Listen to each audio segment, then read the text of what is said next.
The students, we are studying chapter number 14. The topic is your United Nations. The topic is your United Nation and video part number 3. In this video, students, we will discuss about of the structure of the United Nations. In the previous videos, we have discussed about of the purpose of the United Nation and functions of the United Nations. तो जैसा कि previous video में हम लोगों ने discuss किया था about of the United Nation, this is the organisation of the international, ये हमारा अंतर्राष्ट्रीय स्तर का ऑर्गेनाइजेशन है, संगठन है जो कि विश्व स्तर पर कार्य करता है।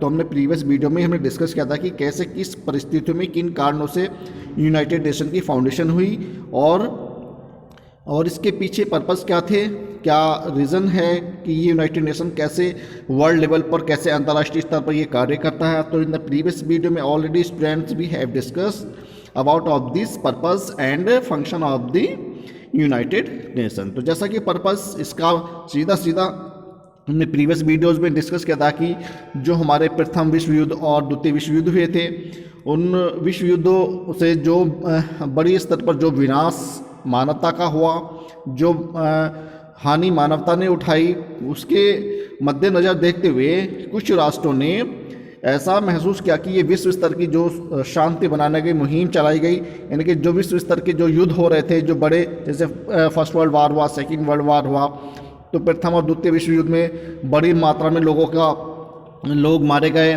और इसके बाद जो सेकेंड वर्ल्ड वार हुआ जो 1939 से 1945 तक के बीच में जो चला, तो इसमें भी बड़ी मात्रा में लोगों का डिवास्टेटिंग हुआ, बड़ी मात्रा में लोगों को जो इसमें उन्हें अपनी जान गंवानी पड़ी। तो ये एक इंसिडेंट थी जो कि हिरोशिमा और नागासाकी पर जो एटॉमिक बम गिराया गया जर्मनी के द्वारा, तो इसने पूरी घटना को बदल कर रख दिया। इन्हीं सब चीज़ों को देखते हुए हमारे कुछ राष्ट्रों ने मिलकर के आगे एक ऑर्गेनाइजेशन फाउंडेशन किया जिसको हम यूएन या ना यूनाइटेड नेशन के नाम से जानते हैं। तो प्रीवियस वीडियो में हमने डिस्कस किया था about of the function and purpose of the United nation. तो let's start.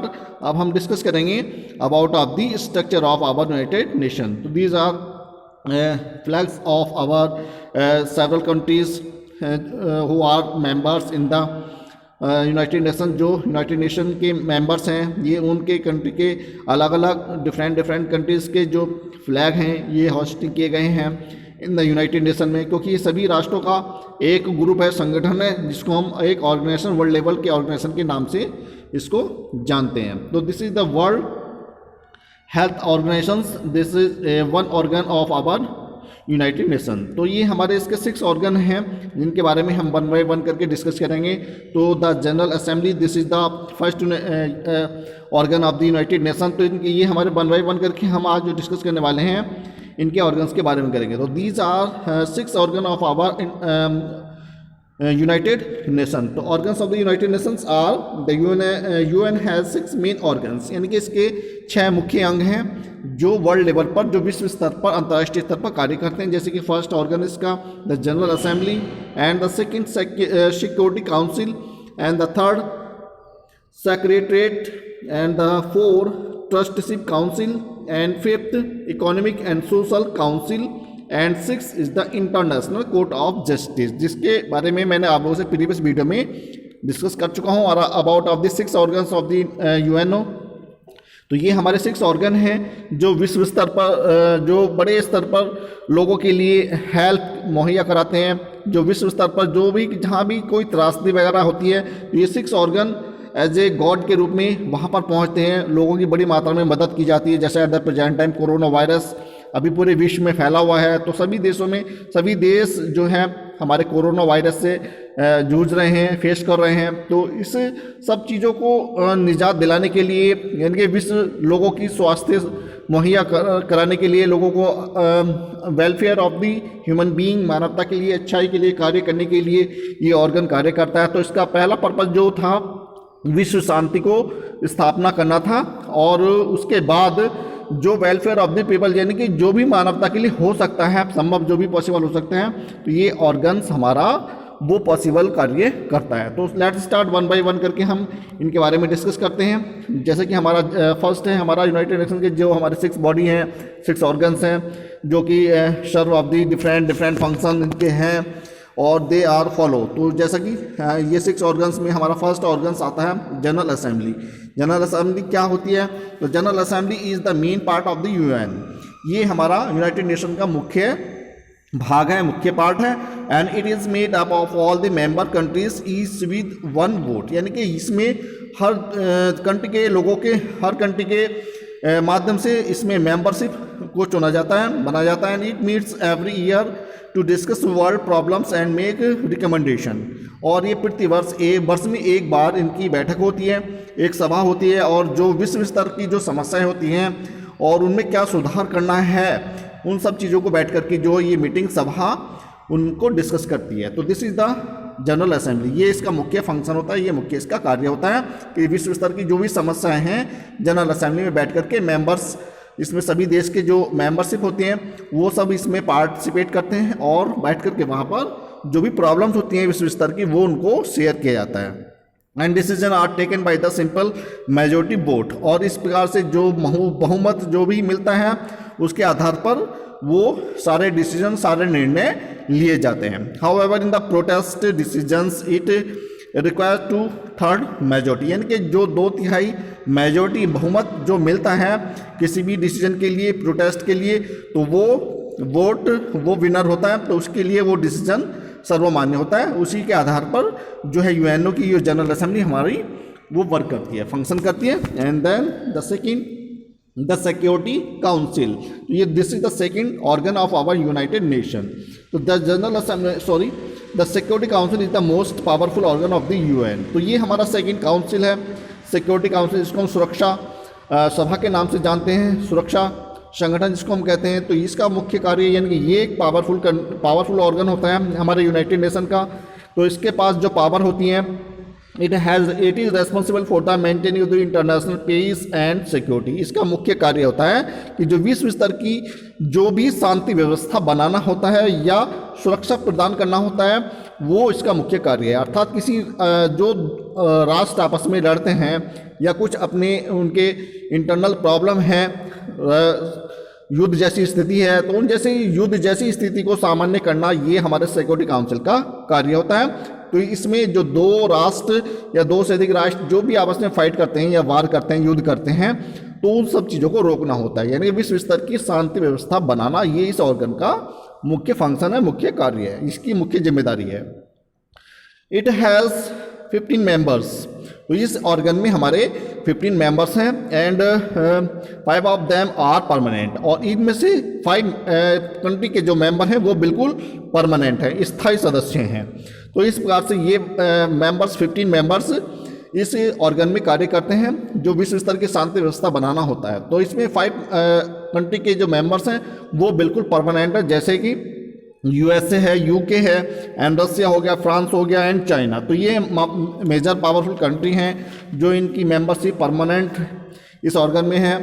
And they have the most power of the decision making processes. तो ये पावर होती है इस ग्रुप के लोगों के पास, इस संगठन के पास कि जो भी डिसीजन लेती हैं उन डिसीजन को वो आगे सुनाती है और आगे उसको फॉलो भी कराती है। तो this is the procedure of our security council. ये हमारा सिक्योरिटी काउंसिल का प्रोसीजर होता है, वो जिस तरह की भी शांति व्यवस्था बनाई जा सकती है वो इसका ये जिम्मेदारी है, वो किस ढंग से इसको बनाना होता है। And decision of the security council require 9 votes including all of the 5 permanent members. तो जो भी डिसीजन इसमें पुटअप किए जाते हैं, उठाए जाते हैं, लिए जाते हैं, उसमें सिक्योरिटी काउंसिल को इसमें लगभग 9 वोट्स की आवश्यकता होती है, जिससे 9 votes including all the 5 permanent members, जो हमारे 5 परमानेंट मेंबर्स होते हैं उनके साथ हमारे 9 वोट का होना अनिवार्य है, जिससे कि वो जो भी डिसीजन ले वो बहुमत के साथ उस डिसीजन को लिया जा सके। And the third economic and social council, this is the third organ of our United nation. तो ये हमारा यूनाइटेड नेशन का थर्ड ऑर्गन है, इकोनॉमिक्स एंड सोशल काउंसिल, यानी कि आर्थिक और सामाजिक संगठन या सभा। तो the UN has specialised agencies to provide the social and economic services. तो तो हमारे विश्व स्तर पर कुछ ऐसे संगठन बनाए गए हैं जो आर्थिक तरीके से लोगों की मदद के लिए आगे आते हैं। This organ of the UN promote human right and work on the health. ये हमारा ऑर्गन कार्य करता है विश्व स्तर पर लोगों के लिए जो उनके राइट होते हैं वो प्रोवाइड कराना होता है और स्वास्थ्य संबंधी व्यवस्था इनका कार्य कराना होता है। And education and related areas around the world, और जो भी पूरे विश्व के से संबंधित, शिक्षा संबंधित हो, चाहे स्वास्थ्य संबंधित हो या मानवता के अधिकार से संबंधित हो, ये उसके लिए ये ऑर्गन उसके लिए फंक्शन करेगा, कार्य करेगा। एंड देयर आर 5 और रीजनल कमीशन, इसमें हमारे 5 क्षेत्रीय मंडल होते हैं। These commissions look at how far UN programmes are going on. तो ये हमारा कमीशन जो होता है, ये मंडल जो होता है, इस पर ये निगरानी रखता है कि यूएन के जो प्रोग्राम जो कार्य हो रहे हैं वो कहाँ हो रहे हैं, या सही चल रहे हैं या नहीं चल रहे हैं। तो the economics and social council also have the people suffering from the natural calamity in the any part of the world. अर्थात पूरे विश्व में यदि कहीं भी कोई किसी भी प्रकार की त्रासदी कालमिटी होती है, जैसे कहीं भूकंप आ गया या कहीं फ्लड हुआ है, तो ये इस ऑर्गन का कार्य होता है कि वहाँ पर उन लोगों को आर्थिक मदद पहुँचाई जाए। सामाजिक ये जिम्मेदारी उनकी होती है, इस ऑर्गन की होती है। तो विश्व स्तर पर जहाँ पर भी लोगों को मदद की आवश्यकता होगी तो ये ऑर्गन्स वहाँ पर उनके लिए मदद पहुँचाएगा।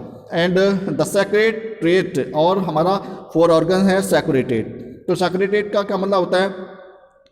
The UN administrative officers and expert on various field make up of the secretariat। ये हमारे यूएनओ का एक एडमिनिस्ट्रेशन ऑफिसर्स एक्सपर्ट होते हैं। इसमें यूएन के हमारे जो प्रशासनिक अधिकारी होते हैं, इसमें जो एक्सपर्ट लोग होते हैं इस फील्ड में वो कार्य करते हैं, जिसको हम सेक्रेटरीट के रूप से जानते हैं, यानी कि गोपनीय विभाग भी इसको हम कह सकते हैं। The head of the secretary is the secretary general.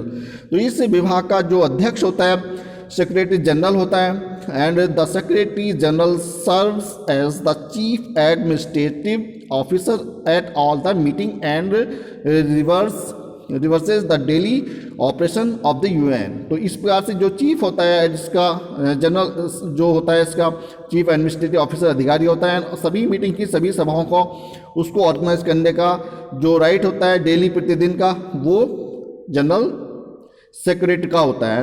Ban की moon of Korea is the present security council. तो अभी ये हमारी पुरानी बुक है, तो ये अभी वहाँ का ये प्रेजेंट सिक्योरिटी काउंसिल नहीं होगा। इसके बारे में आप लोग, ये आपके लिए क्वेरी है, आप लोग इसमें सर्च कर सकते हैं, इंटरनेट के माध्यम से देख सकते हैं कि एट द प्रेजेंट टाइम जो हमारा सेक्रेटरी का यूएन का जो जनरल सेक्रेटरी ऑफ जनरल कौन है, तो आप इंटरनेशनल लेवल पर इसको सर्च कर सकते हैं with the help of the Google. And general of UN is the and he is the 8th secretary general. This is ये इसमें हमारे जो बान की मून है, ये हमारे 8वें जनरल सेक्रेटरी थे। And Kofi Annan was his procedures, और इसके अलावा कोफी अन्नान को आगे भविष्य के लिए इसको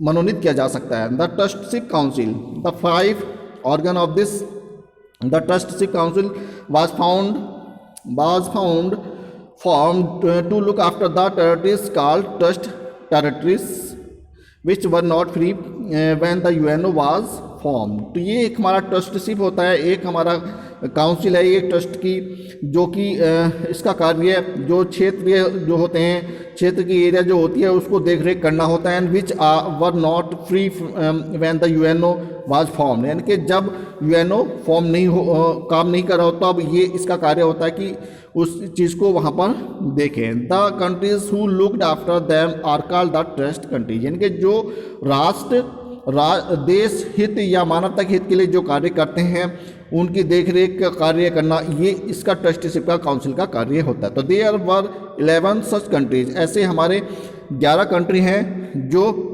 ये सुपरविजन का कार्य करते हैं। And all of them have gain independence, और इन 11 के 11 कंट्रीज को पूर्ण रूप से जो स्वतंत्रता दी गई है, वो पूर्ण स्वतंत्र रूप से जो विश्व स्तर की जो ट्रस्टशिप है उस पर वर्क कर सकते हैं, कार्य कर सकते हैं, देख रेख कर सकते हैं। And when Palau the last trust territory gain independence in 1994, the council stopped its operation. तो ये हमारा एक पालू एक लास्ट ट्रस्टशिप टेरिटरी एरिया था जिसको 1994 में पूरी तरह से उसको इंडिपेंडेंस किया गया था और उसको पूर्ण उसका लाभ मिला। And the council stop the operation since 1944, और इसके बाद इस ऑपरेशन को विराम लगाना पड़ा। सिंस 1994 से new rules have been propose for it, अब इसके लिए कुछ नए रूल्स फॉलो किए गए, नए रूल्स बनाए गए हैं। And the international justice, this is the six organ of the United Nation and major role of the for justice of the countries, यानी कि जो विश्व के देश हैं, कंट्री हैं, जैसा कि मैं आप लोगों से डिस्कस कर सकूँ, हमारा भारत और पाकिस्तान के बीच जो विवाद बना हुआ है, ये इंटरनेशनल कोर्ट है जहाँ पर ये हमारे लिए कार्य कर रहा है। विश्व स्तर पर हमारे जो जाधव है उसकी फांसी पर उसको रोक लगाना, ये इंटरनेशनल कोर्ट का कार्य है। तो अभी भारत के साथ हमारे बहुत सारे ऐसे विवाद हैं जो कंटिन्यू बने हुए हैं, तो इसमें ये इंटरनेशनल कोर्ट होता है जिसको हम विश्व स्तर के रूप से न्याय के रूप में देखते हैं। अर्थात इसमें जो एक देश या किसी दूसरे देश के साथ जो विवाद है उसको सुलझाने का कार्य ये अंतर्राष्ट्रीय स्तर पर किया जाता है। तो this is the judicially organ of the UN, ये हमारा न्यायिक संगठन है, ये हमारा अंतर्राष्ट्रीय स्तर का न्यायिक संगठन है। And it is commonly known as the world court, और इसको हम विश्व कोर्ट के नाम से भी जानते हैं, विश्व स्तर के। तो the court hairs cases brought by the countries, अर्थात जो भी देशों के जो अपने आपस के जो झगड़े होते हैं उन सब झगड़ों को ये हमारा ये ऑर्गन उसको सब पुट अप करता है, उन केसेस को सुनता है। एंड इट गिव, जैसे हमारे देश में सुप्रीम कोर्ट देश के नागरिकों के लिए डिसीजन देती है, तो ये विश्व स्तर पर जो देशों के विवाद होते हैं उन सब विवादों को सुनती है और उन विवादों पर अपना डिसीजन देती है। And gives the advisory opinions on the matters of the international law, और ये अंतर्राष्ट्रीय स्तर पर अपनी राय परामर्श देती है। द कोर्ट हैज़ 15 जजेस is the located at the Hague in the Netherland, और इसमें 15 जज होते हैं जो कि इसका मुख्यालय हेग में है, इन नीदरलैंड में, जो कि मैं आप लोगों से इसके बारे में पहले भी ऑलरेडी डिस्कस कर चुका हूँ। तो दिस इज़ द अंतर्राष्ट्रीय न्यायालय जो कि विश्व स्तर पर कार्य करता है लोगों के लिए। तो ये हमारे 6 ऑर्गन हैं यूनाइटेड नेशन के जो विश्व स्तर पर अपने लोगों के लिए, नागरिकों के लिए जो सेवाएं होती हैं मुहैया कराती है। General assembly, security council, economic and social council, trusteeship council, international court of justice and the secretary, ये हमारे 6 ऑर्गन हैं जो विश्व स्तर पर लोगों के लिए डे एंड नाइट वर्क करती हैं। ये ऑर्गन हमारा विश्व स्तर का संगठन है। तो ये इन द नेक्स्ट वीडियो हम डिस्कस करेंगे specialised agency of the UN. तो students, thank you and have a nice day.